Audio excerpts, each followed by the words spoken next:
मी novel Salve, क्रांतिकारी विचार news YouTube चॅनलमध्ये आपले सर्वांचे स्वागत आहे। आता आपण पाहत आहात बातमी कल्याण डोंबिवली महानगरपालिका प्रशासनाच्या दिसाल कारभाराचे आणि भ्रष्टाचाराने मस्तावलेल्या अधिकाऱ्यांची। आपण पाहू शकता कुठल्या प्रकारे कल्याण पश्चिम कर्णिक रोड लूट शहरच्या परिसरामध्ये बिल्डर धार्जिन असलेले कल्याण डोंबिवली महानगरपालिकेने चांगल्या रस्त्याला खोदून गटाराचे लाईन टाकण्याचे काम सुरू केले आहे। त्यासाठी नागरिकांना राहदारीसाठी अडचण निर्माण झाले आहे।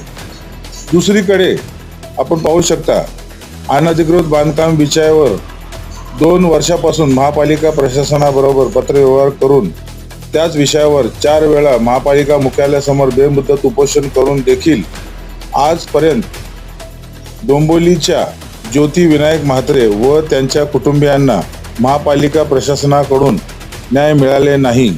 ही गोष्ट दुर्भाग्यपूर्ण आहे। न्याय मिळवण्यासाठी आज 9व्या दिवशीही त्यांचे आंदोलन सुरू आहे। तसेच गेल्या 3 दिवसापासून कल्याण डोंबिवली महानगरपालिका प्रशासनाच्या भ्रष्ट व ढिसाळ कारभाराच्या विरोधात कल्याण पूर्वचे राहणारे ऋतुकांचन रसाळ हेही महानगरपालिका मुख्यालयासमोर आमरण उपोषणावर बसले आहेत। धन्यवाद।